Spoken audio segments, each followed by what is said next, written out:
Buenas, le habla el doctor Leonardo Valentín del Professional Hospital en Guaynabo. Hoy quiero hablarles sobre un tema bien importante, el tema conocido como diabetes mellitus, o más modernamente se le llama síndrome metabólico.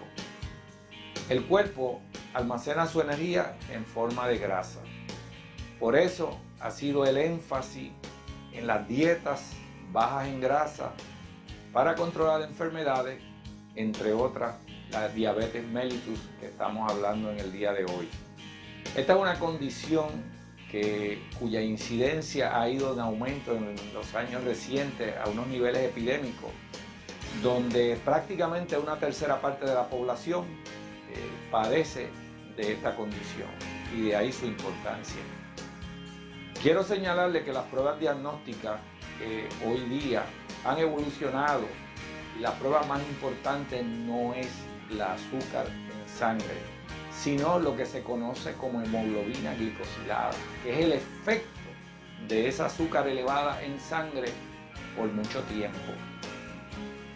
Esta condición, como sabemos, afecta muchos órganos en el cuerpo cuando ya estos almacenes de grasa que mencionamos al principio se acumulan no solamente en el tejido graso o el tejido adiposo como se conoce, sino que también se acumula en otros órganos, especialmente los vasos sanguíneos, donde esos depósitos de grasa forman placas que le llamamos aterosclerosis, y tapando la circulación dan problemas vasculares que pueden poner en riesgo muchos órganos, incluyendo nuestras extremidades, con gangrena. En esta condición sabemos que la insulina es bien importante.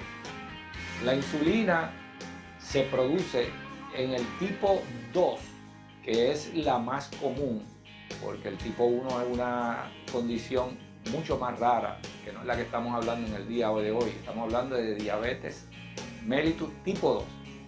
La insulina se produce en exceso porque el cuerpo no responde bien a esa insulina. Y esa insulina en exceso también es parte de lo que va a causar daños y efectos en todo el cuerpo, incluyendo el sistema circulatorio. Esto va a llevar a desembocar en una inflamación generalizada en el cuerpo, va a llevar a problemas de coagulación, especialmente con las plaquetas. Por eso tenemos que tener en cuenta en el tratamiento varios factores. Número 1, hoy día está indicado el tratamiento de pacientes que tienen tendencias a la diabetes, entiéndase los prediabéticos, bien diagnosticados y bien identificados. Segundo, enfatizar las dietas bajas en carbohidratos, que son para la cual la insulina es importante en su metabolismo. Tercero, agentes antiplaquetarios y, si posible, agentes antiinflamatorios. ¿Y a qué me refiero cuando hablo de estos agentes antiplaquetarios y antiinflamatorios? El agente por excelencia para estos dos fines es la aspirina. Todos aquellos pacientes que no sean alérgicos y que en su estómago la puedan tolerar, es el mejor agente antiplaquetario que pudiéramos utilizar. Si les advierto, tiene que ser en dosis de adultos, no puede ser en dosis bajas de 81 miligramos. Las dosis de adultos son 325 miligramos diarios. Así que espero que con esta información ustedes puedan estar más orientados y pueden llamar al Professional Hospital en Guaynabo, a las clínicas de circulación, al 740-8787 para más información. Saludos.